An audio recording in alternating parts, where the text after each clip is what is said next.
coming to you live. This is my first official Tara Daniel podcast. This has been something that has been long awaited for me anyway. Something I've been saying I'm going to do, I'm going to do, I'm going to do for months on end. So much that I'm just going to introduce my good friend here in just a second. But I'll tell you just real quick. I bought a Mac computer probably a year ago. Didn't open it because I was like, I don't think I can do this. I don't want to do this.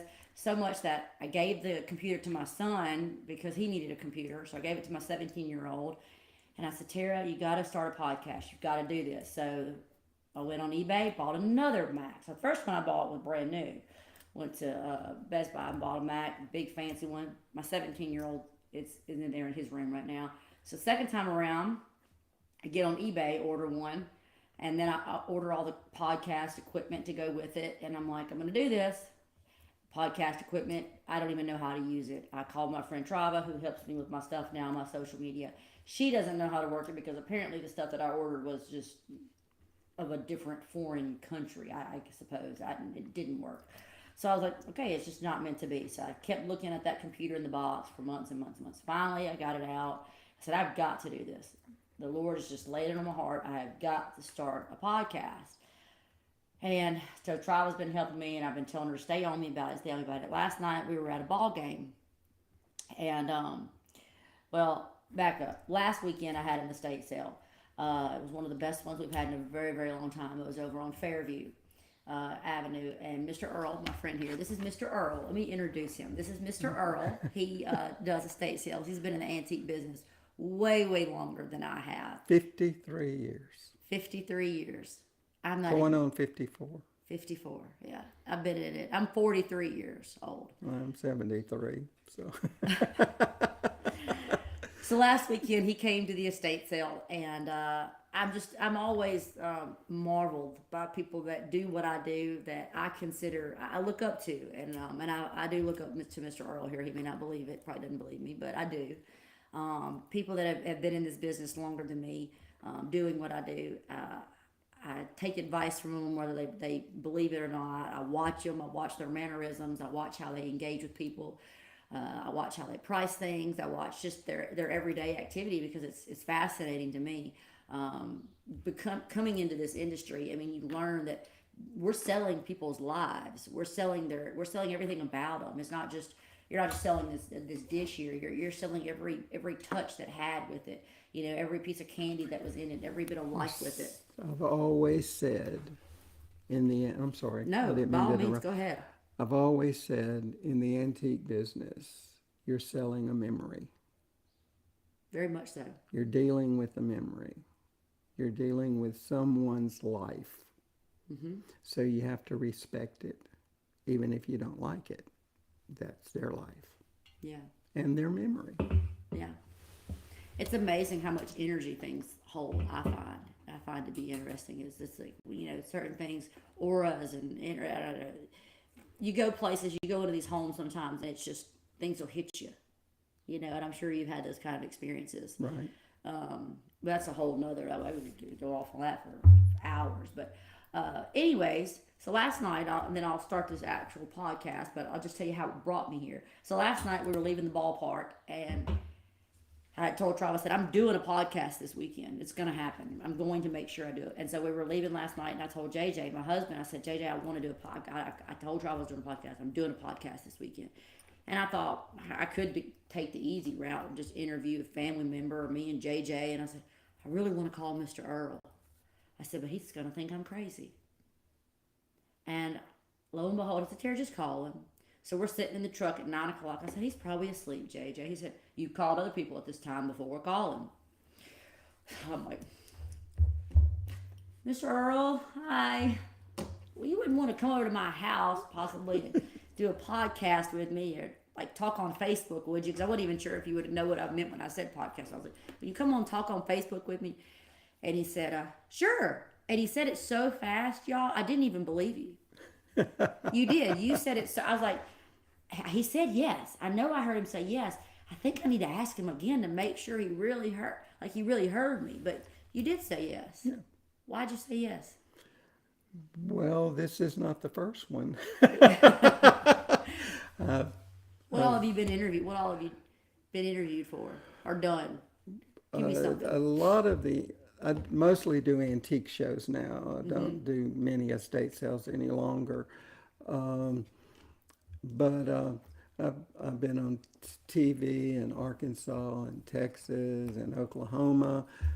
Uh, uh, People, the news people, the film people, somehow they gravitate to me, You're an interesting person. and they'll want to know, and I'm going like, okay, and they want me to talk about the antiques and stuff like that, and some of the most interesting things that I've got in my booth and things like that. So I have done it before. I've given seminars. I've done appraisals. I've given speeches. Um, I've given talks. So it's Well, not. I was so This happy. is not. I was so happy when you said yes. You know, I didn't believe you. really. I honest to God, I did not believe I you. would have said no if I didn't want to. Well, I know that about you, but I'm just saying. When I called, when I was dialing, and I was hearing the rings coming through, I was like, "This is the dumbest idea, Tara. He is going to say no. He's going to laugh at you. He's going to say no. That's just the devil. It's not you. It's me. It's in my head." Well, a But lot of people won't do it, but I don't mind. No, I know they won't. But you're here. You are. Yeah. You're really here. I'm really here. You're really here. So I just thought people that follow my Facebook page and follow me on social media, I think the estate sale, the antique world, everything is kind of constant, like everything's changing.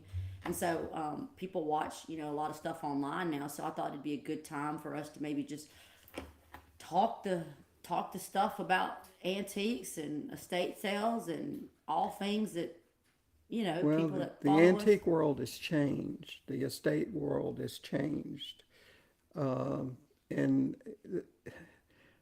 you have to be willing to take a chance. 100%. And you know, uh, I'm known to have weird things. One of the weirdest things that I've sold was a vampire killing kit. What? Came from Rosedown Plantation. I bought it from a dealer who was down there at the auction, and it was a vampire killing kit. So, and I buy things like that What for was in people it? to bring: the cross, the silver bullets, the gun, the stake, That has got to be one of the coolest things I've ever the heard. the dirt from a Christian grave or whatever. Yeah. Did it go for a lot? Yes, I would it hope did. so. It did. It went for a lot, and How did you go about selling it? Did you sell it at an antique show, or did I you sell did it. I sold it in Longview, Texas, at an antique show, and she's a good customer that I love. She'll come in and shop, and then she'll turn after she shops and pays for that. She'll turn around and she said, "Okay, now what's the most unusual thing you've got in your booth?" And that time I said, "Well, I've got the vampire killing kit. That's it. That's that." She said, "Well, let me make a phone call. I want it." And she did. Wow. And she does that every time. What's the most unusual thing You you've think got? she still has it, or do you think she? Yes, she bought it for her husband. He has enjoyed it. He Wow. likes it. It's weird. It is. That's. I'll have to say that I was not expecting that. Yeah, yeah. That came out of nowhere. Everybody keeps talking about it, the different shows, because they had it in Arkansas, had it in Texas, and had it in Longview. So you carried it around those different places, is what you're I saying? carried it for not very long at all. Do you think you carried it because of the price, or No, I carried, as an antique dealer, as a show dealer, I buy things that will pull people into the booth. that makes sense? Okay, And keep 'em there. not necessarily to sell. That you never think anybody's going to buy them, maybe, but I buy them to come in. It's like I just bought a jug in Lafayette that was given to this family by Frank James, Jesse James' brother. I gave him a jug, and it's painted on it. you know. That's very enlightening to You know, me. and so, you know, I just find things that I find that's really off the wall, and Just to you bring know, people in. and people, yeah, I've done that with the African mask. I've done that with um, a lot of I won't say I have a lot of religious Yeah. pieces, Yeah. nice big religious statues Yeah, that, and that does a things. lot. You know, That's very popular. People are very much drawn to, especially us being in the South, about the Bible Belt. yeah. You know, You know, I'm talking about mine came from Europe. Some of them were life size. Some of them were, you know, tabletop size. You do you just have a never hard know. time letting things go sometimes? No, No. I live with them and I enjoy them. And then if I really like them, they don't go to a show, um, and they stay at home because I like them and I keep them. Um, but no, once they get to the booth, they're it's time to go. What's probably your favorite thing that you have at your house? Like your, My favorite if thing you that I something were to happen and you had to carry one thing out the front door with you, what would you take? I have some. Or a couple things, whatever you could fit in your That's hands, a whatever you could fit in that's your a that's arms. a What would hard you thing. take in your I have a arms? lot of silver, A lot of silver, like flatware or what? both big pieces of silver. I have Like a serving Navajo pieces. Indian. I have a Navajo Indian. That's Oh, made out I'll of take it silver. back. It's not Navajo. He's a Mohawk and or Mohegan, and he's a Taza. He stands about yay big. And he's made out of silver. He's sterling Really? and silver plate. Yeah. Wow. Where do you have him at right now? Is he in the kitchen, living room, bedroom? He is packed away.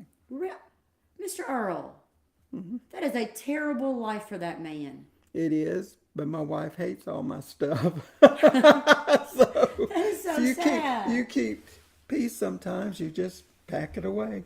I know where he's at. I can go get him. But So you take him. What else would you take with you besides your Indian? the Indian, there's That breaks my heart that he's packed away. we have a collection of Quimper, What is that? which is a French folk art, French pottery. Okay. That's very primitive, painted, and we have quite a collection of that. I would take that. I would take some of my try to grab some of my relics. I have a collection of relics. I have a collection of icons, things like that. Icons. What do you mean? Russian icons, Greek icons. They're from churches, and they're like a picture that was in an altar, Oh, okay, wooden, okay. whatever. Okay. And I have a lot of icons and relics, the little relics of a saint, bone or cloth or something like that. So that's what you would. That's what you take with you. Yeah, because those I like. Of course, family pictures, things Yeah. like that. So when you go Old to family estate pictures. sales now or antique show, anywhere where you're going to buy antiques, what are the kind of things you look for? Whatever catches my eye. Just whatever. You're never going in looking for something specific. No, I never do.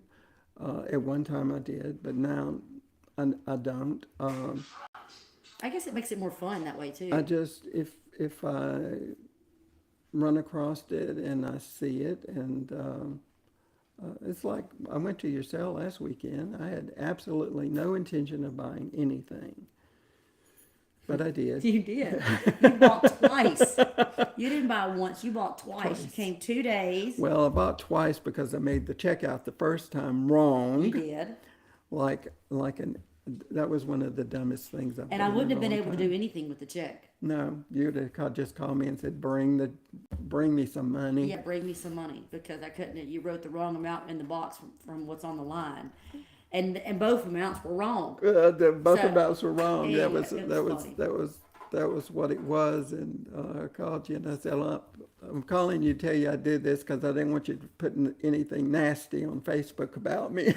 You know, and since I have done that one video of me telling people that someone stole from me, we have had more people try to be honest about things.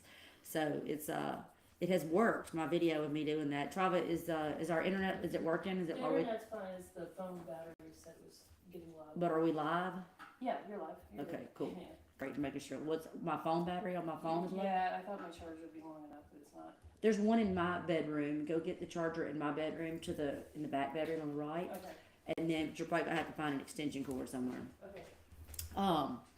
So let's see here. What else was it I was going to ask you about? Got me completely off my train of thought trying to make I sure. did, trying to get the battery. Trying to get the battery. It happens. So you started selling antiques. Well, how old were you? Oh, heavens. You remember? I've been in the business for between 55 and 60 years. Like I said, I did my first flea market at 50.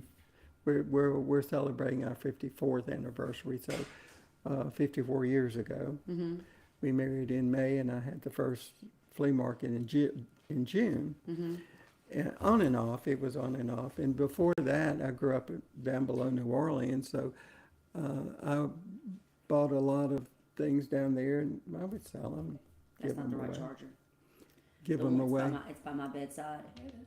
It is. That's just JJ's charger. That's not gonna work. Oh. It's to the right of And- my. It's to the right of my bed, Okay. by the bedside, and then I'll have to get you an extension cord from out from the garage. Sorry guys, this being my first podcast and all, the phone battery would be low, and we wouldn't know where a charger is for it.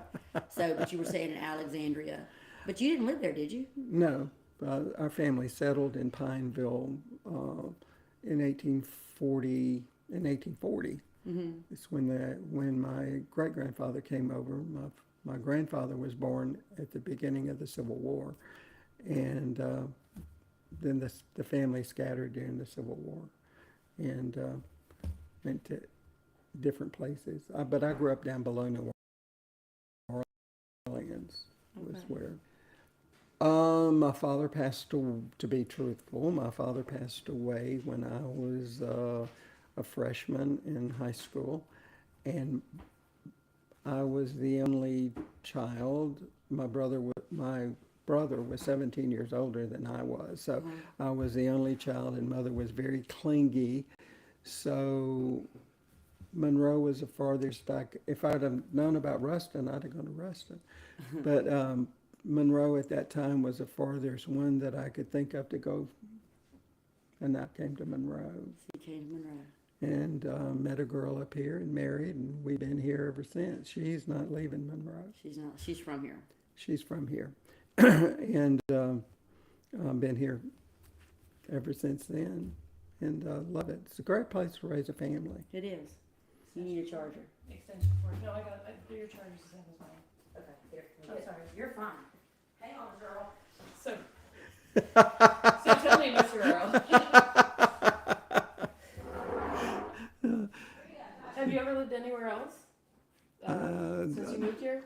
Not since I've moved here, no. I came here in 1970, and this is where I've been. And stayed put. Okay. I've stayed put then. My brother kept trying to get me to come down to South Louisiana, and I didn't want to go. And so I've been here and enjoy it. What do you do most of your time nowadays? Oh, heavens. I love those kind of sayings. Like, I love to have people in my life that say, "Oh heavens." Oh, See, yeah. it's just simple, and it's the simple things like that, isn't it, Trava? I mean, just "Oh heavens." Like, I wish I would say that more often.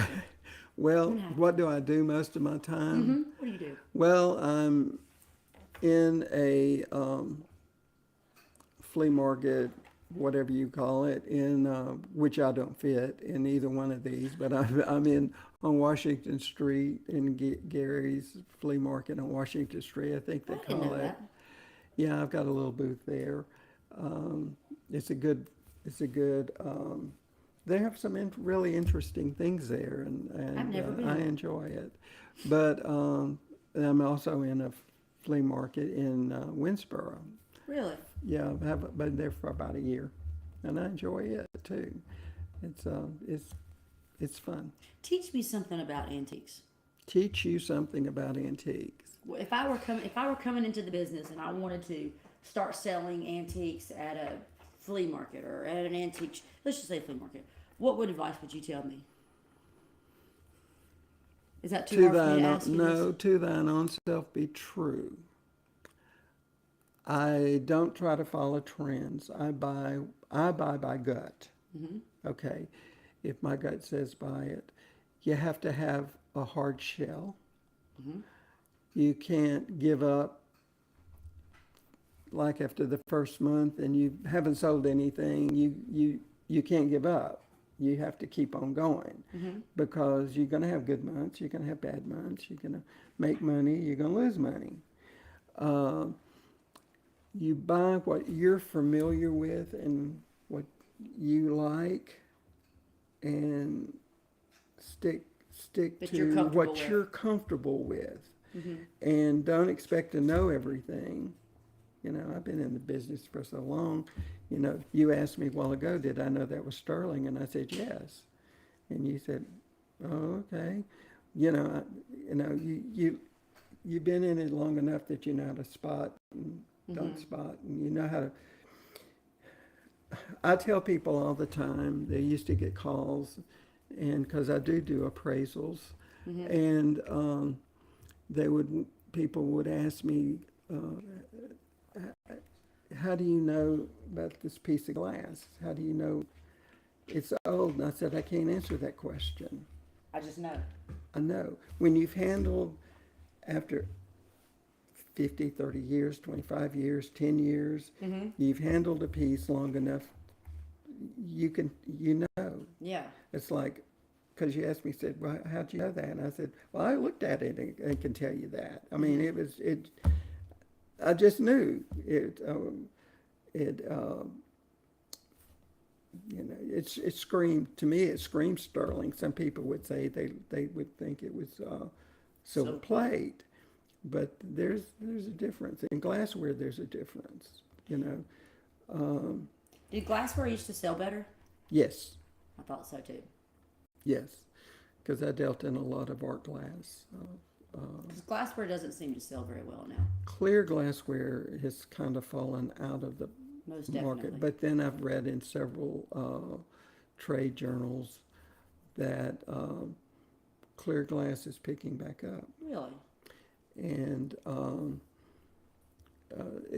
I kind of laugh because you know it's things that you know I just read an article that was like 12 things that decorators will not pass up at a sale or a thing, and one of them was silver plated coffee services, tea services. You Yeah. can't give them away here. I know. I mean, you know, and I'm going like, but that lets me know we're always behind. Right. That lets me know that in It's the coming. future it's coming.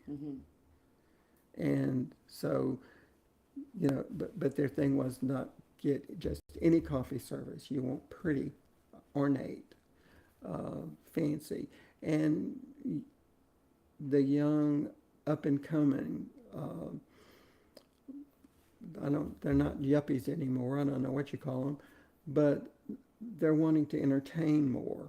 So they're going back to a little of the elegance because it shows off their lifestyle. Right. That makes sense. You know, and that that's how you do. You know, a lot of times when people call me to come in and do their estate sales, first things that when I start asking them, hey, you know, what's there at the house to be sold, and the first thing right off the gate, this bedroom suite and this dining room suite, and they tell me, it's a king size bedroom suite or sleigh bed or table with 6 chairs or 8 chairs or whatever, and I have to say, those are the things that sell last. Have you found that to be true too? I found that to be true. Well, in the end, in the estate sale business, I did my first estate sale 44 years ago. I learned from Chris Frostinson, and so Now, who's he? Chris was the big estate sale dealer here for years and years and years. They moved. I'm not sure where now, but she was the main one, and so I learned from her, and it was just one of those things. You just, it's changed. A lot of things have changed. I don't like mid-century. You don't? I don't. I grew up with mid-century. True. I don't like mid-century. What do you like? Now I like the atomic age, Yes. but I don't like this mid-century thing. I go back to the earlier thing. That's what Grandma had. Grandma didn't have mid-century. Mama had mid-century. Yeah. Grandma didn't have mid-century. She had the old marble top pieces, the armoires, the I call it the Victorian plantation-y style, because that's what I tend to lean to more than the mid. I grate my teeth when I have to buy a mid-century piece because I don't like it. I don't like it, and don't give me anything in the 20s. You don't like the 20s? The 90s and the 20s. I mean, I don't care for that. Like the 1990s, 1980s? Well, when like, I grew up and I tried to, with my daughter, it's totally alien from me. I said, baby, I was always taught, you bought furniture that you could grow with. You bought it because you were going to keep it and you were going to, and it was going to increase in value and this and that and the other.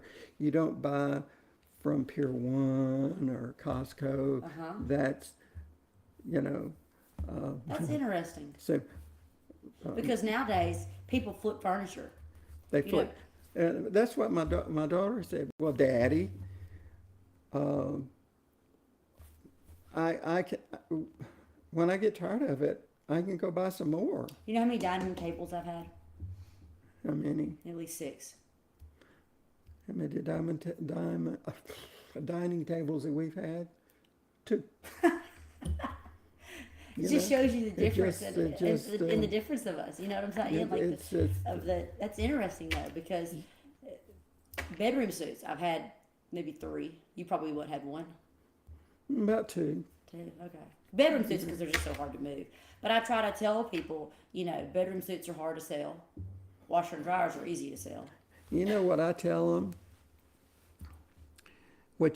I said, you let me throw away. You leave it alone and let me throw away. You let me clean out. Because what you think is trash is going to be the most expensive thing in the house. Absolutely. 100% every time. I said, so you leave the old toys and the games alone. That's one of the first things they want to throw. We get in the old kids' room and Yep. I said, leave those alone because some of those are worth more than the bed. That's right. And I said, so what you think is not going to sell, I look at it and see dollar signs. And that's. What's always like your so let's say you're at one of your antique shows. You're going over there to Round Top. What would be name me some of the things that might be you would always know this is gonna sell. You're always wanting to take with you because you know you can sell. You can't any longer because it's gone. You don't know what's popular today is not going to be popular tomorrow. That's why I say you buy by gut because somebody's going to like it. True. But see, when we were in the River Run Antiques, Nancy and I was River Run Antiques, we knew if we bought baskets, they would sell. Okay. If we bought Majelica, it would sell. It's not Then bad. overnight, no one wanted baskets anymore, and no one liked this type of Majelica. They liked this type of Majelica. So it was one of those. And when I would go to Round Top, I never went with any preconceived thing. It would be just my eclectic junk, my curiosities, So when you because would that's go my to Round business. Top, was it like a? 'Cause I've never been before. Is it like a weekend? Is it a week? How long are you there for? Well, it's changed. It's changed a lot. I was the last time I was there. I was there for 3 weeks, Really? and because it's so big, people don't realize how big it can be. It is like 25 to 30 miles of one venue after another. And when I say a venue, you know, I was in Kohl's. We had 250 people, vendors in Kohl's. That's a big, you could Yeah, spend a that's whole huge. day there. Yeah, that's huge. Uh, and then you have all these fields out there where people just come and set up in the field, and you never know what you're going to find. Then you have the Red Barn, you have uh, Marburger Farm. Now, when there's you all go, of do you these. shop too, or do you just go to Of sell? course, Of course. yeah. So when do you have time to shop if you're there? If Oh, you somebody, make time. do you ever have anybody there with you working, or do you No, go it's me, just you? just me. That's why I don't do as many anymore, because I'm old, and COVID did a number on me, and I can't pick up and keep up the stamina that I used to. I'd load in my van and unload my van, and packing up and unpacking. Uh, so yeah, it's tough. It's a tough business. I found it's growing now. Like the flipping world has really. It's like every estate sale I do, Mr. Earl, I've noticed more people are showing up that are reselling. Have you? Yes, everybody and their brother now is a dealer. Yes, Okay, they are. and the thing of it is, and I laugh about it because they don't know what they're doing. They don't know what they're doing, or you don't know what they're doing. They don't know what they're doing. They don't know what they're buying. They're just buying because they see it in a movie or on another little TV show or a little info show. Like they'll show the we always knew it. For an example, we always knew in store. I do not watch Antique Roadshow. I never have watched the Neither have I. Antique, but we always knew what would be on the Antique Roadshow because, like, the season that the man found the Constitution, of the United States behind the old picture frame in a junk Okay. store. Okay. That next week we got hundreds of calls about, well, we have this old, this old Constitution, this old Bill of Rights, And they and think I'm it's going, worth a it's lot. not the same, Yeah. It's just because you see something on one of these shows and you find one that's similar, but it's not the same. There's a big price difference between them. Not every salt and pepper is going to be like every other salt and pepper. Right. This salt and pepper set may be worth hundreds of dollars, and this little salt and pepper set that is just as very similar is worth 20. Yeah. So it's that way. Yeah. Yeah. I don't know if that made any sense to you. No, it but- does. But people come to my sales and I can always tell if they're, and I always try to tell people if you're coming on the first day, if you're a reseller, don't come on the first day. Because the price I'm selling it at is the same thing you're trying to do. Well, and how many people have you dealt with that's come to you and asked, what's the best seller? They come in to buy and they say, okay, what's the best seller? Actually, Mr. Earl, most people come in and they don't say that. They'll say, what's your best price? Best price. They don't even ask me what I think is the best seller. They don't even care anymore. They think they've done enough research online themselves. They just want to talk me down. Well, But you have people that come in and do that? what I'm saying is they want you to say what are you selling the most of at this sale? Are you selling clear glass? Are you selling china? Because Yeah. that's what they're going to go for. Well, I would like to say that people do that, but they don't. It's like they think they already know. Well, They've done enough research with the internet that they come in, and the majority of the time they tell me. Like they want to inform me of what's selling the most because they have a booth. or or They're selling on eBay and they know what things are going for. And they have these apps. It's really funny, this last sale. So I go to the back bedroom, and we have this library of books in there, little. And a lady and her husband are back there, and they're picking up the books, and she's got a barcode scanner on her phone, and she's picking up every book, and she's flipping it over and scanning it, flipping over and scanning it. And I walk up, I'm like, "What you doing?" People always like, nothing.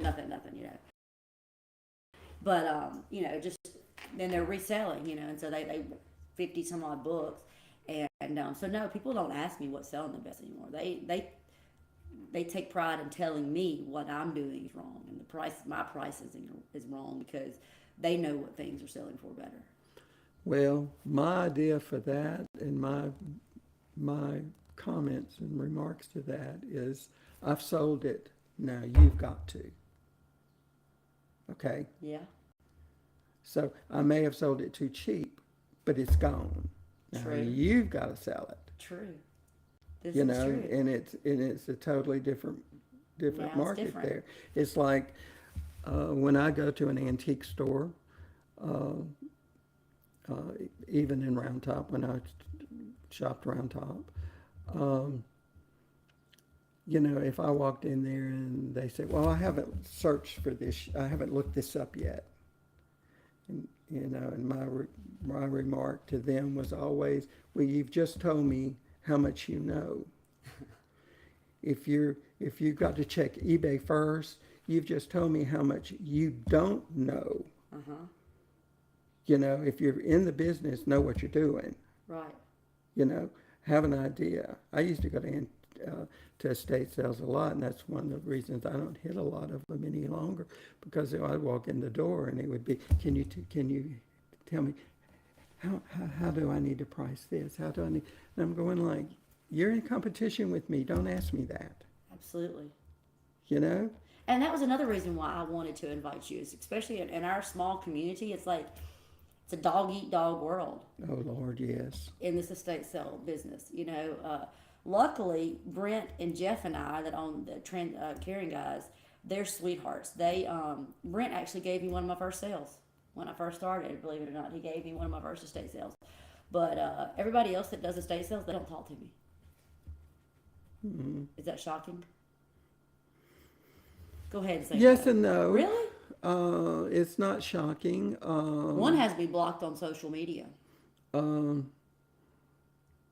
There's a lot of dog eat dog. There's a lot of backstabbing. And see, I didn't come to your estate sales for years. I know you And did. it was because I don't normally shop locally. Mm-hmm. Okay. Mm-hmm. I have opportunities to shop elsewhere. Mm-hmm. I don't have to, I'm not, it's like somebody smarted off to me about, I wouldn't spend money here, and they were acting really nasty. It was like, no, I'm not going to give you a better price because you're going to take it to a show and sell it. And I said, what did you do? You bought it at a garage sale and selling it. But I said, and then they kept on, and I said, let me tell you this. I'm a customer. I can be a customer, or I cannot be a customer. And I don't have to swim in this little mud puddle. Mm-hmm. I buy from dealers. I have pickers in Europe. I have pickers in California, pickers in New York, all over the country. I'm not tied to buying here. I've been in the business long enough, and I got people that I can reach out to, and all over the place that I can buy from, and so I'm not tied to buying here. So I stopped going to most of the shows here because there was so much bickering and because Oh, you yeah. do this. So I stopped. In fact, your sale is really the only one that I've been to in a long time. I could tell you the last one I went to. I didn't. I don't go to them because I can't afford them. I can't. If I wanted to go and pay No. $1,500 for this, I could, but I don't want to. I'd rather go to a garage sale and find it. Well, So I if don't. you're buying for resale, it's totally different than buying for yourself. And so it's like there's a couple of shops that I go to, and I love the people, and they love me, and we get together. And I tell them, I said, I can't afford to buy from you because you're too expensive. You're too expensive. And I don't mean that you're too expensive for the public, but you're too expensive for me to resell. And a lot of people around here don't realize that if you're a reseller and you're a seller, that there's a big difference. Most You know, definitely. you can't pay retail prices if you're a seller. You have to, and it's like, well, okay, for an example, there are several things at this last sale that you had that I would have loved to have, but I could, they were too high for me. I couldn't afford some of the clocks. I would have loved to have had them. But by the time I paid your price and tried to mark it up, I couldn't make any money. Right. And they're slow sellers. So, it's like that. So if I say, well, this is just too high, I don't mean that your pricing is out in left field. I'm just saying for me, I can't afford it. Right. If that makes sense to you. Oh, it does. And that's usually, honestly, my goal. Is because I'm trying to reach the people that you're trying to sell to. Right. We're essentially trying to market to the same customers. The same Bobby on the street that's going to buy that clock from you, I want him to buy the clock from me. Right. You know what I'm saying? And Right. so I try to price my prices at where I can get as much from my clients as I possibly can. Yeah, but then also you have to be good to somebody like me that's Absolutely. a reselling. You have to, because you're you want reoccur- us to come back. You want us to keep coming back, right? Reoccurring. And not necessarily come back on the first day. You may want us to come back on the last day, but you have to be nice to us too, because we can refer people to you. Absolutely. I think each day, and I think that's something that you just kind of brought to mind, is each day of the sale, you're dealing with different customers. It's a totally different. It's like the same person, but it's a different person each day. The first people, your first day buyers are your impulse buyers. Those are the people that don't name your price. We don't care. We want that bowl, and we're going to pay for it. I don't care what you name it. I don't care what the price of it is. Your second day buyers, your Saturday shoppers, they're your I like it. I'll buy it. I'll come back tomorrow when it's half price. How Exactly. many times have you heard that? Yes. You know. Every sale. And then your third day buyers are your frequent flyers. They're there at every sale. And then they'll ask if, let's say, what time do you close today? You're going to close at 5. So if I get here about between 4 and 5, how much cheaper is it going to be? Right. How many times Yeah. have you been asked that question? A lot. I'm here at the end. Could you go ahead and give me tomorrow's price? And the thing of it is, they don't realize they're being insulting. Mm-hmm. But in a roundabout way, they're being insulting. Mm-hmm. If you want to come back later, fine, but you don't have to beg, borrow, and steal to get there.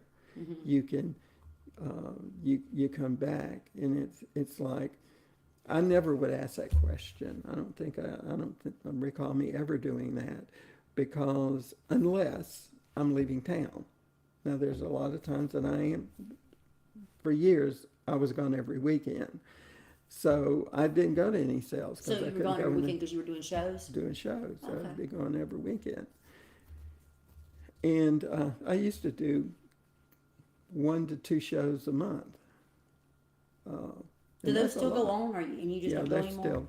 There's Is a it- lot is of it them are still a dying. thing? A lot of them are dying off. Okay, but it's probably because of online. No, Online not sales, no? necessarily online. It's just that the antique show, the ones that we did were a little higher end Mm-hmm. antique shows, and there's not a whole lot of higher end buyers out there anymore. Mm-hmm. So they gradually died off. We're getting old.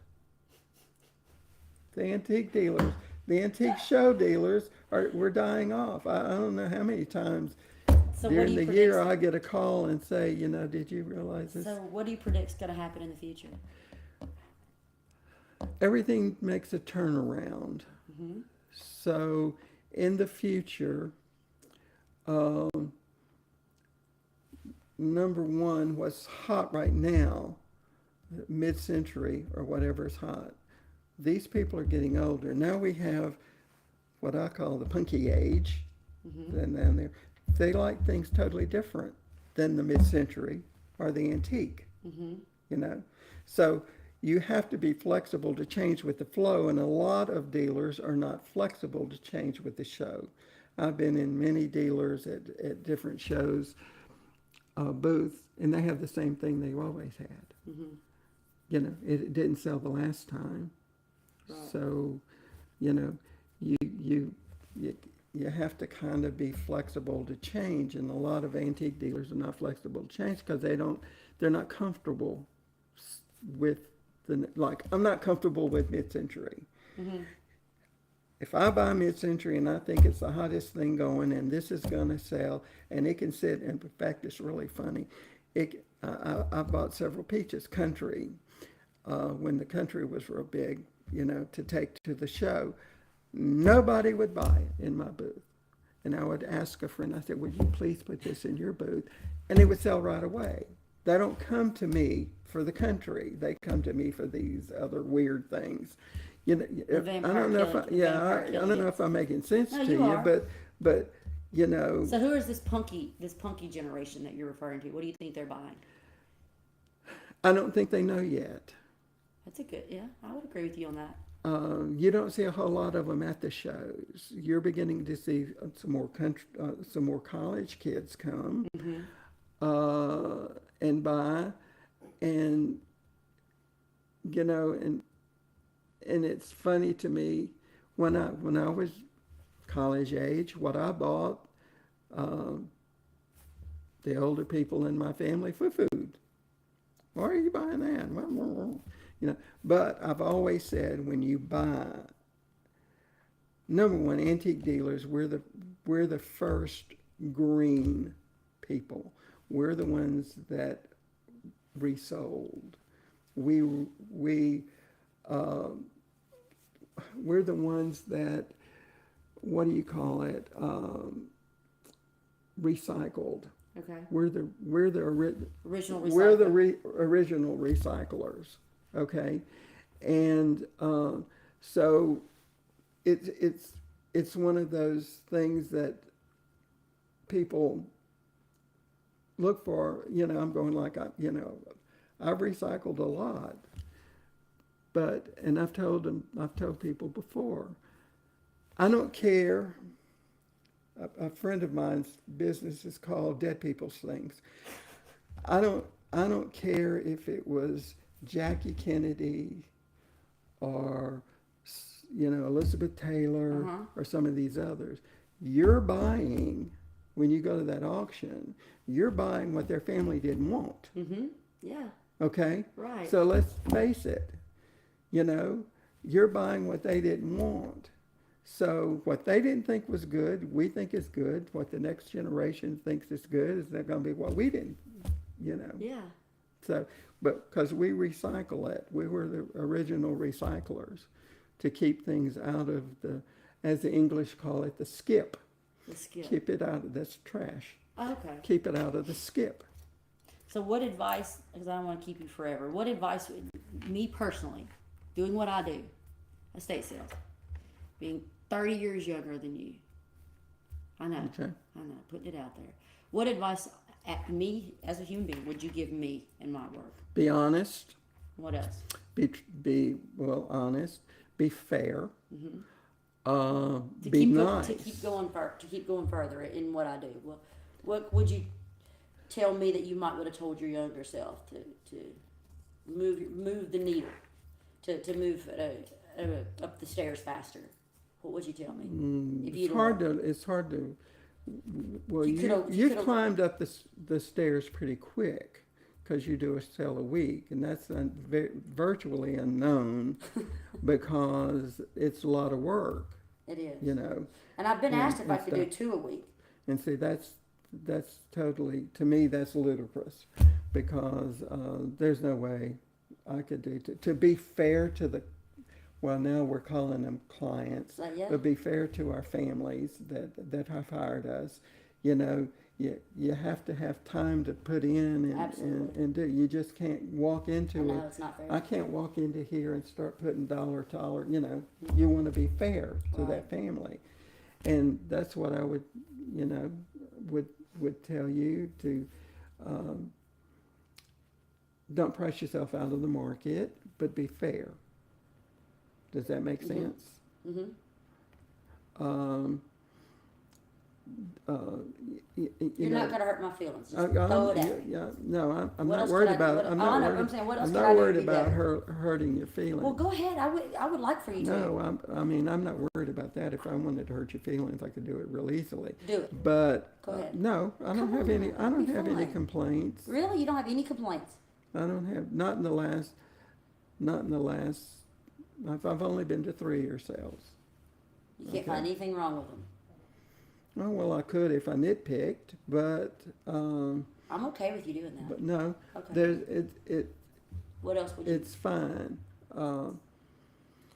But be fair to everybody and be nice to everybody and make sure, this is one of the things, and I have nothing against any of your help, but make sure your help is cordial and nice. Yeah. Because one bad helper Absolutely. can kill your business. Absolutely. Because one disgruntled customer is going to go tell everybody on Trenton Street how bad you treated them. Mm-hmm. You know? And so all I would tell you is to keep doing what you're doing and, you know, and be fair with people. That would be what I would tell you to do. Just be fair. I try. Just be I fair. try. It's hard. Be You nice. know, the hardest part of my job is that, I mean, I'm on that line. The customer's on this side and the client's on this side. And I'm right in the middle of them. And Right. I have to make as much for this person as I can, but give it to as cheap as I can to this person. Right.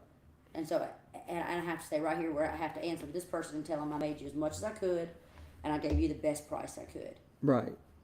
That's basically all that you can do is try to be fair.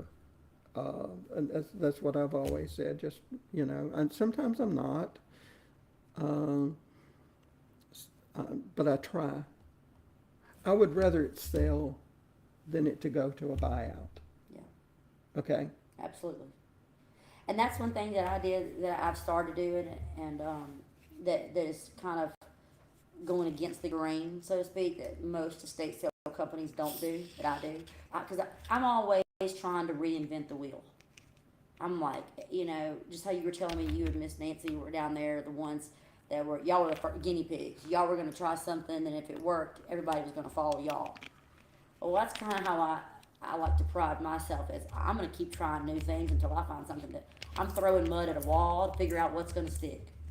And so on the final day, And just about the time you think it's stuck, I know. it falls. changes and you have to start all over I know. again. Well, so on Sundays at the end, what's left over? Everybody wants to know what's left over on Sundays. What do you do? And the normal thing to do, is to do a buyout. Have someone come in that does auctions and will give you a flat rate price, buy it all, turn around, and they take it to their auction house for the next weekend. And I've done that. And then I'll sometimes we'll donate it all. You try everything. You try everything. Last few sales, and it pretty much it's based off of each house is different too. I mean, some houses there's a lot left. Sometimes there's not much left. It's Right. just the house itself sells the stuff. It's not even me that sells the stuff anymore. It's the house. You know, but depending on how the house looks on the front, whether stuff's going to sell or not. But the last few that I've done, there's been a lot left on Sundays. I'll make a Facebook Live video saying, hey, Monday morning from 9 to 12, we're going to go 75% off. And I'll have 20 or 30 people there in line. And I like it because this past week I did it on Monday, and I literally showed up at, I started at 9, so at like 8:56, I pull in on 2 tires, which is not shocking to anyone watching. And I pull up and I carry out my little pink money box, and there's 20 people out there, and I'm like, hey guys, they all know me by first name. I know them by first name. And I'm like, place is not set up. Y'all gonna come in with me. We're gonna turn on the lights. This is very laid back. It's very low key. Everything is 75% off. Y'all be patient. Work with me. And it is the most phenomenal sale, Mr. Earle. That is the best sale that I ran, hands down, any other time than this past Monday. By me See, I showing didn't up. know you had it this past Monday. I might would have been there. It was fun because it was like 20 people that knew me by name, and I knew them, and Because I would have been there. I know Because there would have been several things that I probably would have bought. you would have bought the rest of that Friendly Village. I didn't buy Friendly Village. I bought the No, you bought the Royal Hunt. Royal Hunt. You bought And there the wasn't Royal any Royal Hunt left except some cups and Right, there saucers. wasn't. But when I was there earlier that Sunday, most of the silver plate was still in the cabinet. It was. Nobody bought the silver plate. It doesn't sell very well. Uh-uh. Now, if I had time to get in there and polish it and stage it all right and make it look kind of like, you're talking this younger generation's kind of wanting to maybe go towards serving again and setting up the stage and things like that, then maybe so. But I don't have time to get in there and polish and stuff. Who does? You're working on a time frame. People don't realize that. How long would it take you to prep for a sale? Usually, maybe about a week, week and a half, depending on the sale. It would have taken me longer than that to have done your sale, because of all the small things that fascinated me. That doesn't that I would say, okay. I personally, when I do a sale, I handle everything in the house. Even if my help has done it, I'm back looking and checking. I personally handle everything, because I tell people all the time when I go do a sale, and I've got one coming up, and these are friends of ours, and I told them, I said, now, if your daddy and mama had any hidden secrets, get them out of here, because I'll find them. And they said, what do you mean? I ain't going to tell you what all I found. But I mean, KKK robes, I found different that the family doesn't really know that would embarrass them to know that they're there, So I personally handle everything. I don't think I've ever told families to get all the hidden secrets out. I should start saying that. I do. I said, if you have any family secrets, get them out. I found grandma's sex toys. I found it all. Yeah. And there are things that the family doesn't really want to be embarrassed by you telling them. You just get rid of them. Right. It's like, how many families do you know would be horrified if you went in their grandma's house and they found a KK robe? Right. They would be horrified. Right. And you don't want to embarrass that family. I've been there and I've said, do not embarrass this family by telling them you found this. Just get rid of it. Get rid of it. And I found a stamp like that one time. And I won't say what it was, but what we're talking about. And I sold it kind of under the table, so to speak, to a guy. He was a pipeliner. I met him at a gas station in Sterlington. He had tattoos down his arm. Not that there's anything wrong with it. right. But he paid $500 for a stamp that I couldn't advertise. But had I not known what it was, had I not pressed it on the paper, lined up the seal perfectly so you could read what it said, I'm sure he was just buying it to keep it, but that was pretty neat to have, Yeah, to be able to sell. yeah. I've cleaned out cabinets and drawers and things like that, and I found where they had a good time taking pictures of each other. Yeah, yes, they did. And you can't tell a child, here's your mama, Right? you know. Yeah, here's your daddy. We You think just- this could have been your daddy. You have to discreetly Right, get rid of it. right. It's being an estate sale dealer is an interesting thing, but it's a lot more work than people think it is. And we don't make as much as people think we do. They think No. we're rolling in it, but by the time you buy your by the time you buy your advertising, by the time you pay your help is very expensive. Very, very expensive. And by the time you do that, and you pay your help, and if you buy them lunch or this and that and the Gas. other, For me, it's childcare because I've still got little ones. and so you're not rolling in the dough that people think you are, And then all my supplies, my tables, my price tags, Yeah, all of that we have to pay for. Yeah. We don't get really reimbursed for that. I don't know how you do for advertising and stuff, but advertising is expensive. I pay $150, $160 a month to be a member of the estatesales.net. And then I have a couple different apps on my phone that I pay a monthly subscription to that does look up prices. Mm-hmm. And I actually pay for it for my employees to have, my workers to have on their phones, so that I'm not having to do it for them. They can take it and look up. That's my dog's being angry Oh, out I there. thought that might have been somebody coming in. Oh no. And so you got those fees, and then I've got storage fees when I store my trailer when I'm not using it. You're packing Yeah.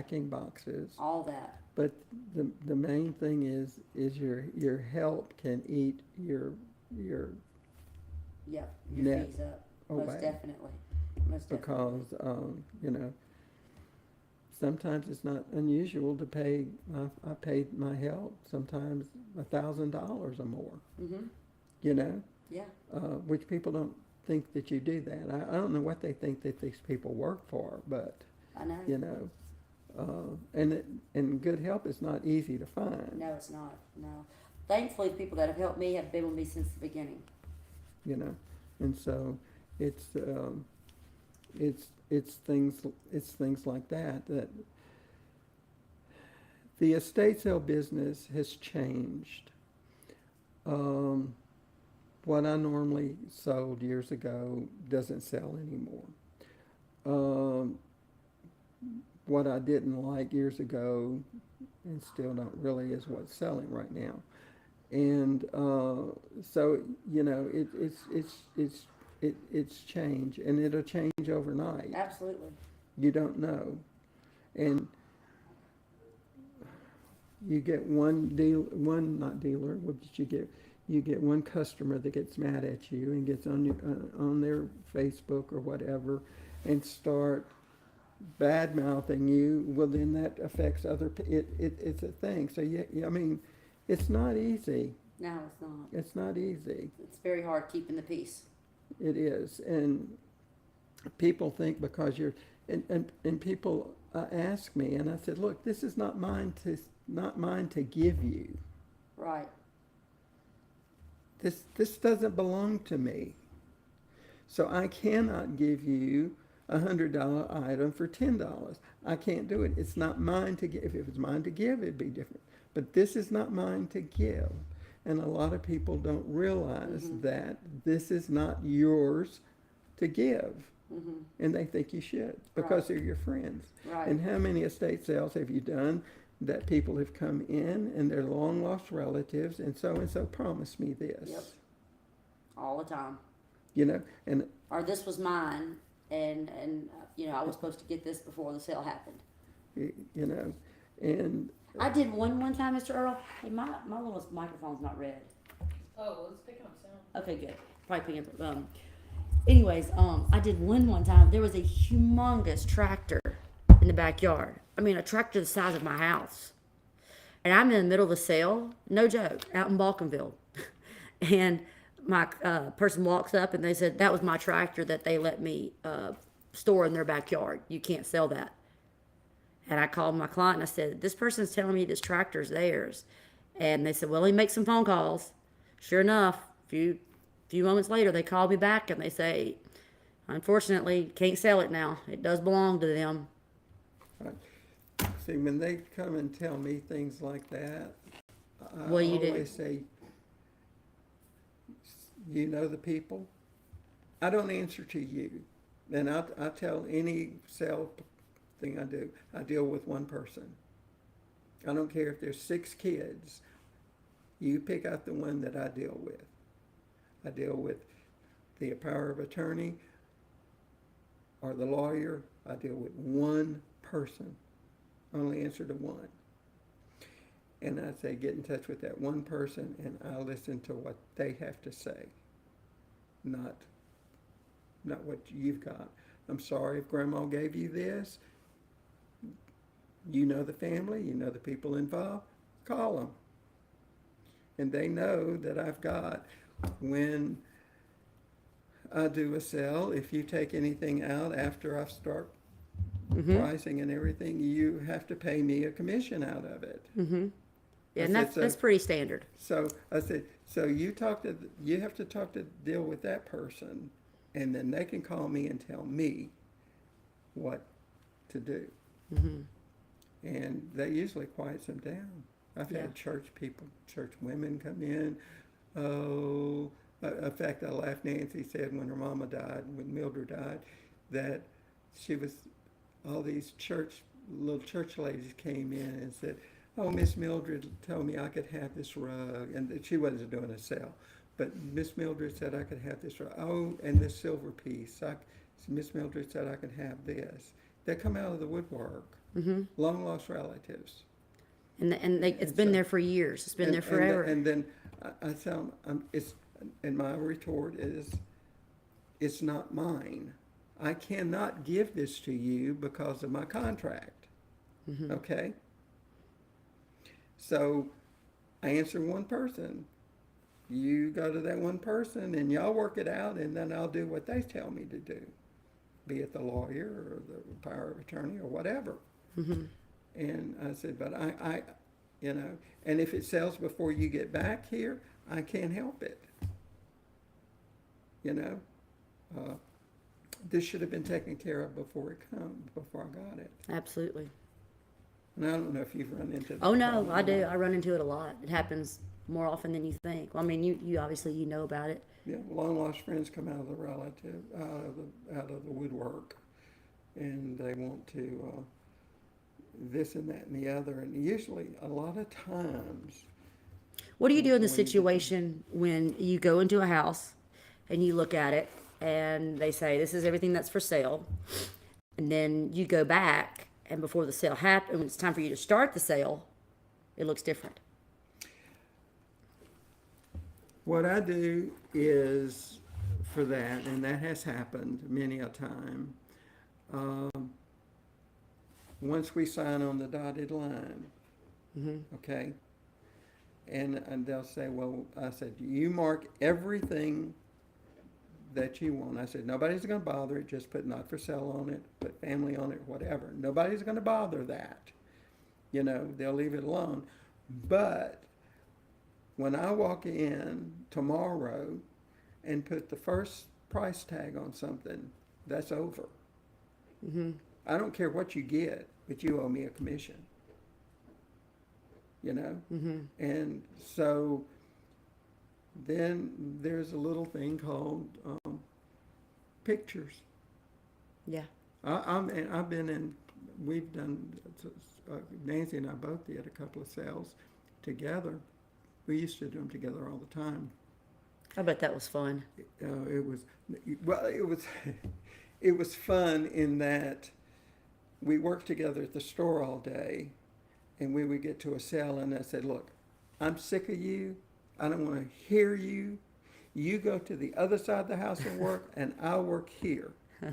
Or she would look at me and with her flowery language, Yes. she would say, you know, you go over yonder. I don't want to deal with you. I don't want to look at you. I'm tired of you. And that's how we did it. But the paper's been signed and we put the thing on there, then it's over. Yeah. And and we have been there where the family has snuck back in because they've kept the keys. Right. And they've snuck back in, and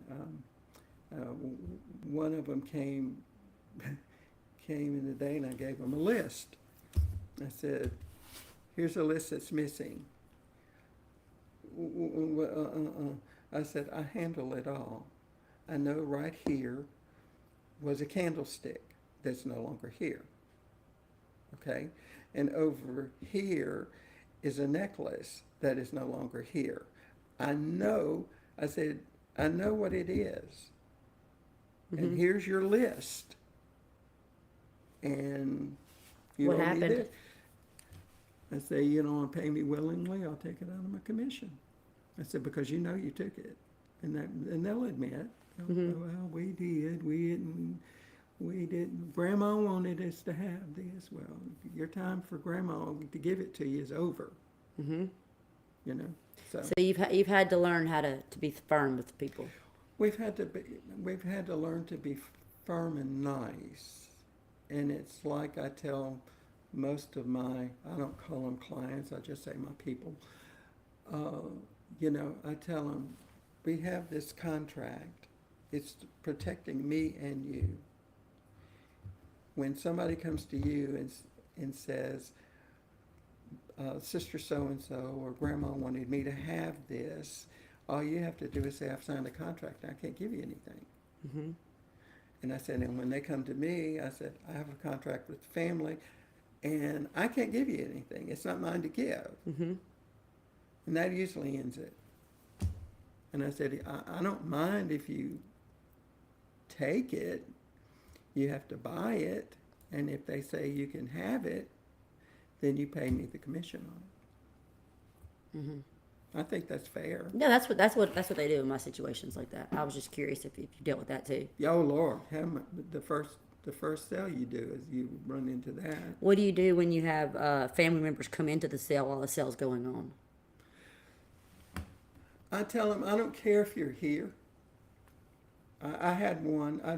Nancy and I both did a sale, and the power of attorney wanted their legal assistant to sit at the desk and write down everything. I said, look, we don't have time to write down one fork, 25 cents. I said, we don't write down everything. I cannot write down everything. I don't have the time to deal with it. And if you want them to have that, if you want them to do that, then sit at the desk and they can do it. But tell them to keep their mouth shut. And if a family member comes in, I tell them, I said, you're welcome here as a buyer, not as family. And, if you have any complaints, take it up with my one person I deal with. So I found when family members come into the sale, they usually make a scene. Sometimes sometimes the scenes can be pretty awkward, like boo-hooing and all this kind of stuff. The worst one I ever had, you may find this interesting, the worst one I ever had a client, the child that I didn't know existed, was an adult child, was kind of estranged from the family, hadn't been to the house, and I don't know how long. My client was gone, moved, so the house was there. Child comes in with a pit bull, no joke, an actual pit bull. They come through the house, and in the bathrooms, there's always signs that they do not enter, in the bathrooms. Opens the doors of the bathroom. The dog starts drinking out of the toilet. She's running around the house frantic, hollering, and ripping tags off of things, saying that these things were hers. And I didn't even know who she was, because to me, she didn't exist.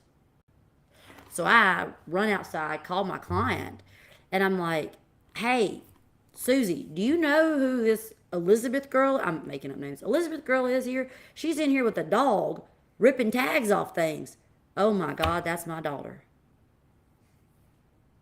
What do I do? Call the police.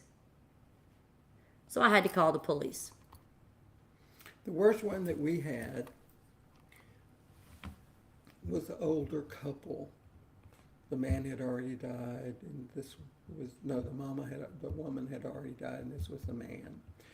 They had no children. But there was 6 sisters. Wow. Okay. So, well, something like that happens, and I'm dealing with the power of attorney. Well, I'll have a private viewing just for those I've done family those before. members that they can come and get what they want. But they have to buy it. Okay. You don't necessarily have to pay me, but I'm having a list here.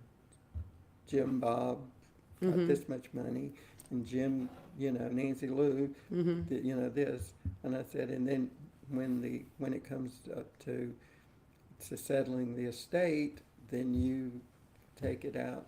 This person owes the state this much money, and this person owes the state this much money, and this. And I said, and of course, by that time, I've already taken out my commission. We actually had to hire a security guard. The family made 0 money because by the time they paid a security guard for 3 days of 10 hours a day, there wasn't any money left. Wow. But we had one of the nephews, and I finally pitched. I mean, I can. Go tell JJ what we're in here. We're almost done outside. Yeah, the boys. That I finally, I can be mean when and Nancy can. I'd like to really see that mean. one day. I can be mean. I'd like to see that one day. And I finally, and I told them, I said, okay, all of you nieces and nephews, get out of here. This is for the immediate family. Y'all are not immediate family. This is for the brothers and sisters. You're causing trouble. And this is at that same sale? I said, and I looked at one and I said, you pushed your aunt against the car and called her names.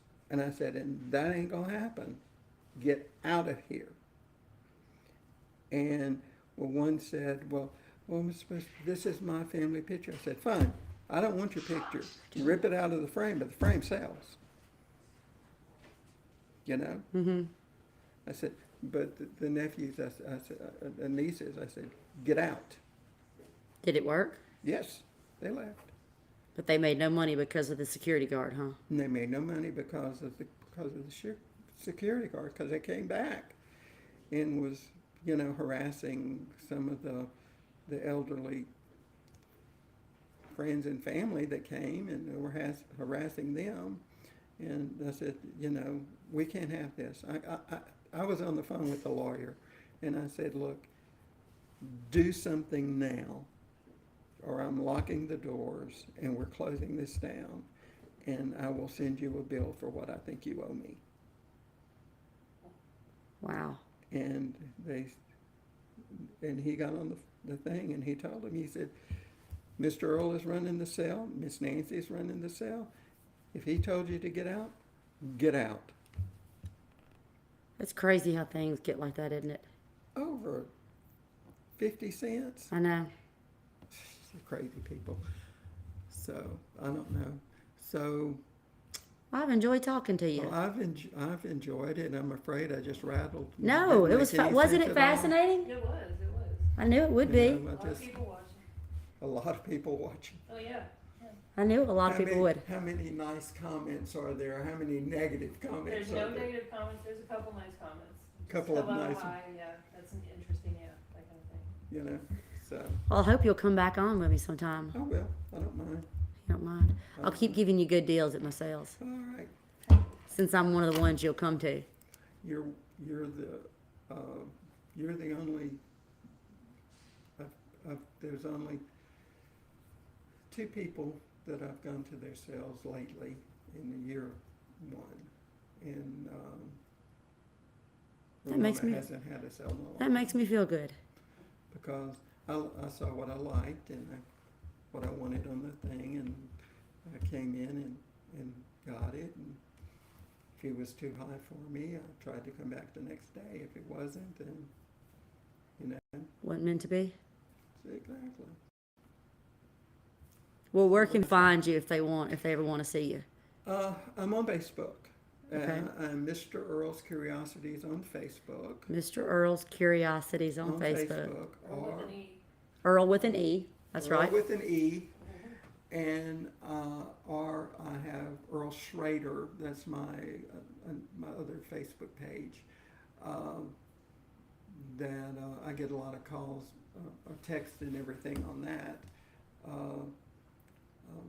The way that Facebook has done it, they've messed up the other business type pages for some reason. I know. don't know what they are. I mean, they're confusing. I know. So the best thing to do is call me and you can look at my pictures. I post pictures all the time.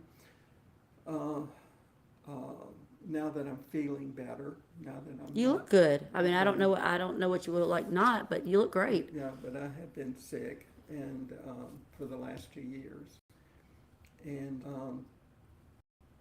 I've gone through radiation and all that kind of stuff. So I'm over all that now. But they can check out Mr. Earle's Curiosities. Or I'm gonna Earle have to go Schrader. check that out. I didn't know that was a. I have you just as Mr. Earle Schrader, but I don't have you as I don't have a Curiosities page. I'm gonna have to go look that up. Yeah, I don't have a lot of activity on that now. I don't do it. I mostly work out of the other page. Okay, But but that's that's how they can get in touch with and they can me, just or pick they up. can go by, well, I don't know what the name of that store is called. Is it West Monroe Antique? The one on Washington Street that Gary Couch has. I'm in there. I have a booth in there, and then I'm in Winsboro at Memory Lane. Memory Lane, and then they can just pick up the phone and call you like I did. They can pick up the phone and call. And if I don't want to talk, I'll tell you. That's what I love. That's what I love about your generation. I- Just not even your generation. It's just people like you. Just brutal. when You I get what you taught- see. When I taught school, Dorothy and I was not in the preacher. We was at a religious school. We weren't in Brother Foster and Sister Foster's phone book as Earle and Dorothy. They were Pat and Fred and Pat, and we were Fred and Ethel. So if anybody tried to wanted our phone number and they were troublemakers, they would say, we don't have that phone number in our book. We don't have that. And you weren't They lying. weren't lying. Because then they would call and say, Sister Foster would call and say, Fred, is Ethel there? That's funny. And nobody knew that. But I enjoyed it. Thanks for the invitation. I hope this was beneficial. It was not even beneficial. It was just fun. It was fun. I enjoyed it. Well, thank you all, everybody, for watching out there on Facebook. y'all. And hopefully we'll meet again sometime soon. Bye, guys. Bye.